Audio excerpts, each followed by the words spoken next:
High বন্ধুরা, আপনারা সবাই ভালো আছেন তো? অনেক দিন পরে আবার একটা লং ভিডিও নিয়ে এলাম। আজকের রেসিপি হলো বিনসের পোস্ত। আপনারা ভিডিওটি প্রথম থেকে শেষ পর্যন্ত দেখতে থাকুন।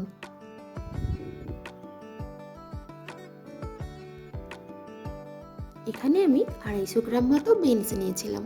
বিনসগুলো একটু লম্বা লম্বা করে কেটে নিয়েছি, আর একটা বড় সাইজের আলু নিয়েছিলাম, সেটাও লম্বা লম্বা করে কেটে নিয়েছি। সবজিগুলো খুব ভালো করে ধুয়ে নিয়েছি। এবার এই যে ছোট চামচটা আছে, এই ছোট চামচের 2 চামচ পোস্ত নিয়েছি। চুলোতে কড়াই বসিয়ে দিয়েছি, পরিমাণ মতো তেল দিয়ে দিচ্ছি। তেলটা খুব ভালো মতো গরম হয়ে গেলে কড়ার গায়ে চাড়িয়ে দিয়ে বিনস আর আলুগুলো তেলের মধ্যে দিয়ে ভালো করে ভেজে নেব।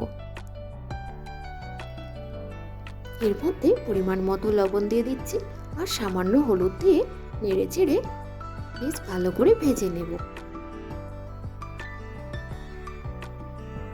এটা বেশ কিছুক্ষণ ধরেই ভাজতে হবে। তেলের মধ্যেই বিনস আর আলুগুলো যেন সেদ্ধ হয়ে যায়। আপনারা দেখতেই পাচ্ছেন যে আলুগুলো আর বিনসগুলো সেদ্ধ হয়ে গেছে। এই মতো অবস্থায় বিনস আর আলুগুলো কড়াই থেকে নামিয়ে নেব। এবার আবারও পরিমাণ মতো তেল দিয়ে দেব। 2 বড় সাইজের কেটে রাখা পেঁয়াজ আর একটা টমেটো দিয়ে দিচ্ছি। ভাজা হয়ে গেলে এর মধ্যে দিয়ে দেব সামান্য লবণ। যেহেতু ভাজার সময় লবণ দিয়েছিলাম, তাই এখন আর বেশি লবণ দেব না।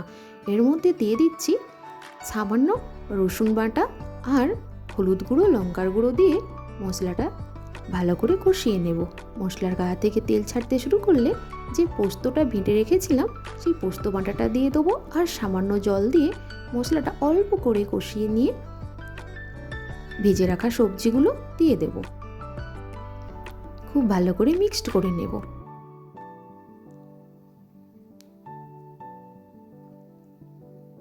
সবজিটা মশলার গায়ে মাখানো হয়ে গেছে। এবার এর মধ্যে সামান্য পরিমাণে জল অ্যাড করে দিচ্ছি।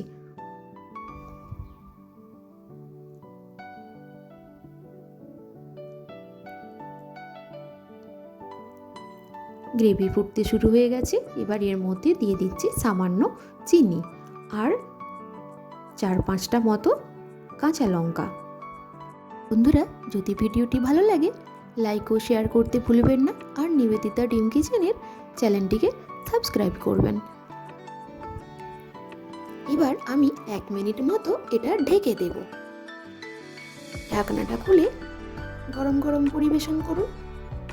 আবার দেখা হচ্ছে পরের ভিডিওতে। টাটা।